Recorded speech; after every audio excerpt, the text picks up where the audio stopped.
भक्तजनों, माताओं, बहनों, सादर जय श्री कृष्ण। हमारे YouTube चैनल में आप सभी का बहुत बहुत स्वागत है। मैं हूं आपके साथ आचार्य धर्मेंद्र शास्त्री। आज हम आपको अधिक मास पुरुषोत्तम मास मल मास के 31वें अध्याय की कथा सुनाने जा रहे हैं।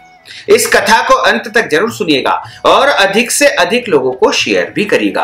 अधिक मास पुरुषोत्तम मास जो कि 3 वर्ष में एक बार आता है और इसे साक्षात नारायण का स्वरूप माना गया है। इस महीने जो भी दान करते हैं, पुण्य करते हैं, वह अनंत गुना अक्षय गुना फल प्रदान करता है।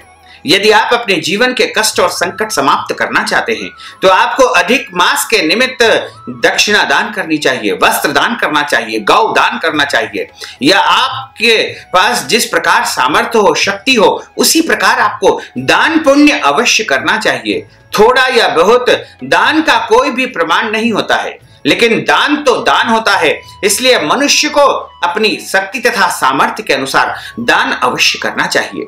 अब हम आपको अधिक मास पुरुषोत्तम मास के 31वें अध्याय की कथा सुनाने जा रहे हैं।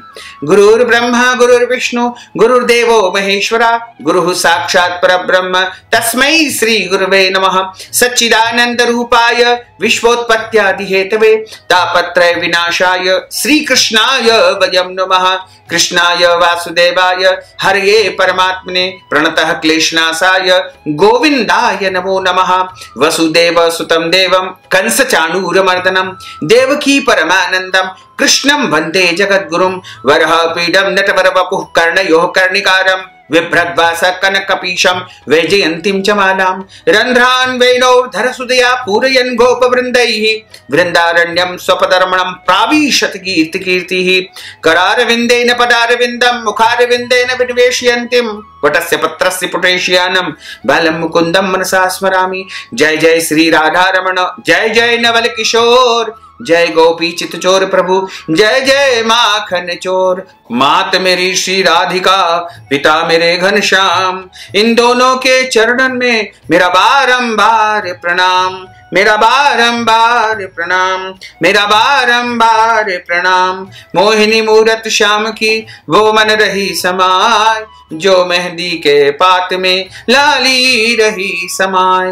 धन यौवन एक दिन उड़ जाएंगे जैसे उड़े कपूर, मन मूरख तू राम भज क्यों चाटे जगधूर। बोलिए श्री पुरुषोत्तम भगवान की जय, श्री वृंदावन बिहारी लाल की जय, गोपाल कृष्ण भगवान की जय, लक्ष्मी नारायण भगवान की जय। भक्तजनों, माताओं, बहनों, अब हम आपको अधिक मास पुरुषोत्तम मास के 31वें अध्याय की कथा सुनाने जा रहे हैं। 31वें अध्याय की कथा प्रारंभ होती है। सूत जी महाराज बोले कि हे विप्रो, नारद मुनि पतिव्रता स्त्री धर्म को विस्तार पूर्वक सुन करके कुछ और नारायण मुनि से पूछने लगे। हे बद्रीपते, आपने कांसे के संपुट का दान सब दानों से बढ़ करके बताया है, उसका स्पष्ट कारण मुझे बताइए। श्री नारायण बोले कि हे ब्राह्मण, एक समय पार्वती जी ने इस व्रत को किया था। तब उस समय उन्होंने महादेव जी से पूछा था कि ऐसा कौन सा उत्तम दान है जिसके देने से मेरा पुरुषोत्तम मास का व्रत परिपूर्ण हो जाएगा तथा मुझे पुरुषोत्तम मास का संपूर्ण फल प्राप्त होगा। हे दया सिंधु, उस दान को सब लोगों के कल्याण के लिए आप कृपा करके मुझसे कहिए। यह सुन करके भगवान भोलेनाथ महादेव जी श्री पुरुषोत्तम का ध्यान करके सब लोगों के कल्याण की इच्छा से माता पार्वती से बोले कि हे पर्णे, पुरुषोत्तम मास में व्रत की विधि पूर्ण करने के लिए वेद में कोई भी दान नहीं है। यानी उसमें बताया है कि हे गिरिसुते, श्री कृष्ण के प्रियम प्रिय पुरुषोत्तम मास में जो उत्तम दान कहे गए हैं वे सब तुच्छ हो गए। हे पार्वती, कहीं भी ऐसे दान का विधान नहीं है जो पुरुषोत्तम मास में करने से तुम्हारा व्रत पूर्ण माना जाएगा। हे वरानने, पुरुषोत्तम मास में व्रत पूर्ण करने के लिए संपुटाकार ब्रह्मांड का दान ही योग्य है। हे वरानने, इस दान का कहीं भी कोई व्यक्ति नहीं दे सकता है। इसलिए इस ब्रह्मांड के प्रतिनिधि स्वरूप कांसे का संपुट बना करके उसमें 30 मालपुआ रख करके 7 तागे उसमें लपेट करके विधिवत पूजा करके व्रत की पूर्णता के लिए विद्वान योग्य ब्राह्मण को दान करना चाहिए। यदि आर्थिक स्थिति ठीक हो तो ऐसे 30 संपुट बना करके और दान करना चाहिए। इस प्रकार लोक हितकारी महादेव जी के ऐसे वचन को सुन करके माता पार्वती जी लोक कल्याण की इच्छा से अत्यंत प्रसन्न हुई और 30 कांसे के संपुट विद्वान ब्राह्मणों को दान में दे करके व्रत के विधान को पूरा करके अत्यंत सुखी हुई। सूत जी महाराज बोले कि हे विप्रो, नारद जी भगवान बद्री नारायण के अमृत तुल्य वचन को सुनकर के अत्यंत प्रसन्न हो गए और बार बार नमस्कार करके फिर कहने लगे कि यह पुरुषोत्तम मास सब साधनों का सर्वश्रेष्ठ मास है। आज इसका महात्म्य सुनकर के मुझे पूर्ण निश्चय हो गया है कि भक्ति मात्र से सुन लेने से पर मनुष्य के समस्त पाप नष्ट हो जाते हैं। तब श्रद्धा पूर्वक विधि विधान से जो इसको करता है तो उसका कहना ही क्या है, क्योंकि अमृत पीकर के अत्यंत तृप्त हुए मनुष्य को दूसरे जल पान करने की इच्छा नहीं रहती है। इसलिए अब इससे आगे सुनने की मेरी कुछ भी इच्छा बाकी नहीं है। सूत जी महाराज बोले कि ब्रह्म ऋषिवर नारद जी इतना कह करके शांत होकर के पुरातन मुनि बद्री नारायण के चरण कमलों में मस्तक रख करके नमस्कार करने लगे। जो मनुष्य भरत खंड में भारतवर्ष में जन्म लेकर के पुरुषोत्तम मास का सेवन नहीं करते हैं, पुरुषोत्तम मास के नियम का पालन नहीं करते हैं, वे घर के जंजाल में आसक्त हुए अधम व्यक्ति होते हैं।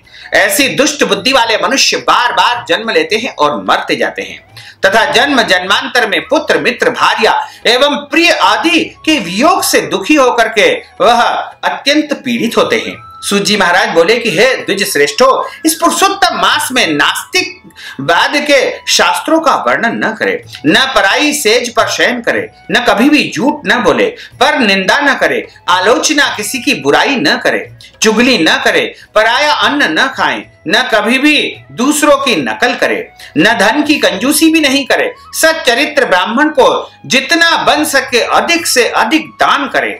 धनवान होते हुए भी जो कंजूसी करता है वह रौरव आदि नरक में जाकर के गिर जाता है। व्रती लोग दिन में सायंकाल के 4 बजे के बाद भोजन करें, अतः वे लोग धन्य है जो पुरुषोत्तम मास के नियम का पालन करते हैं। महाराज इंद्रदुम्न, यौवनाश्च तथा भागीरथ यह सब राजा लोग पुरुषोत्तम मास की आराधना करके भगवान श्री कृष्ण के निकट पहुंच गए हैं। इसलिए यह पुरुषोत्तम मास सब साधनों में श्रेष्ठ है और वांछित फल को देने वाला है। गोवर्धनधरं वंदे गोपाल गोपरूपिणं गोकुलोत्सव मीशानम गोविंदम गोपिका विप्रम। गोवर्धन पर्वत को धारण करने वाले, गोपाल गो रूपधारी, गोकुल के उत्सव ईश्वर गो किशोरियों को प्रिय गोविंद भगवान को नमस्कार है। हे कौंडिल्य मुनि ने जो कहा है, जो व्यक्ति इस मंत्र को जपते हुए पुरुषोत्तम मास में व्यतीत करते हैं उन्हें भगवत की प्राप्ति होती है, उन्हें भगवान का साक्षात्कार हो जाता है। अतः दिव्य स्वरूप मुरलीधर जो भुजाधारी नवीन मेघ के समान श्याम वर्ण वाले सुंदर पीतांबरधारी शोभायमान श्री राधा सहित पुरुषोत्तम भगवान का ध्यान करते हुए समय व्यतीत करते हैं, उन्हें साक्षात नारायण का साक्षात्कार हो जाता है और समस्त कामनाएं समस्त इच्छाएं उनकी पूर्ण हो जाती है। हे मुनि श्रेष्ठ, यह गुप्त से गुप्त व्रत प्रत्येक मनुष्य को नहीं बताना चाहिए।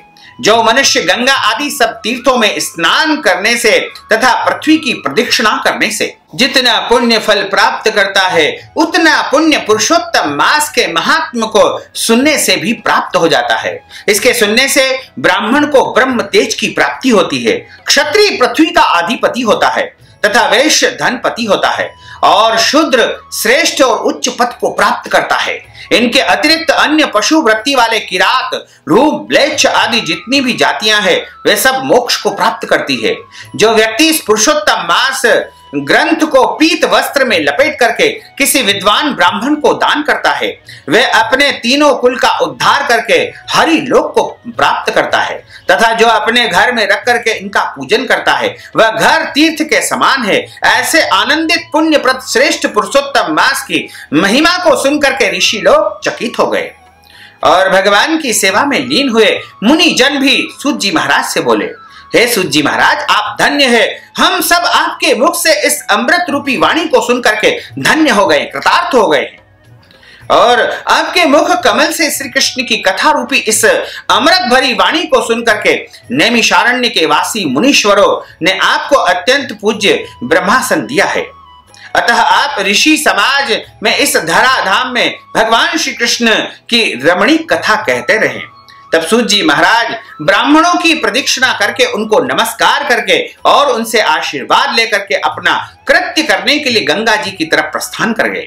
और नैमिषारण्य में रहने वाले समस्त मुनिजन इस पुरुषोत्तम मास के महात्म्य को अत्यंत श्रेष्ठ है तथा भक्त जनों को वांछित फल देने वाला है, कल्प वृक्ष के समान है, आपस में ऐसा कहते हुए भगवत कथा में लीन हो गए। जो पुरुषोत्तम मास की इन सब कथाओं का श्रवण करता है उसके सारे कष्ट और संकट समाप्त हो जाते हैं तथा उसके जीवन की समस्त इच्छाओं की पूर्ति हो जाती है। बोलिए श्री पुरुषोत्तम भगवान की जय। इस प्रकार पुरुषोत्तम मास के 31वें अध्याय की और पुरुषोत्तम मास की समस्त कथाओं का समापन यहाँ पर हो जाता है। तो भक्तजनों, आपने निरंतर 31 कथाओं का श्रवण किया है और प्रभु से हम प्रार्थना करते हैं कि आप सभी सुखी रहें, स्वस्थ रहें, व्यस्त रहें, मस्त रहें तथा आपकी समस्त इच्छाओं की पूर्ति हो जाए। आपके जीवन में जो जो भी कष्ट है, संकट है, रोग है, पीड़ाएं हैं, उनकी समाप्ति हो जाए और आप सुखी जीवन व्यतीत करें। आपके घर में सब प्रकार की सुख सुविधाएं, संपन्नताएं प्रभु की कृपा से आपको निरंतर प्राप्त होती रहे और आप धर्म, अर्थ और अंत समय में जब आपका जीवन पूर्ण हो जाए तो मोक्ष की प्राप्ति करें और वैकुंठ आपको प्राप्त हो जाए। तो भक्तजनों, आपने ज्ञानवर्धक कथा का श्रवण किया है।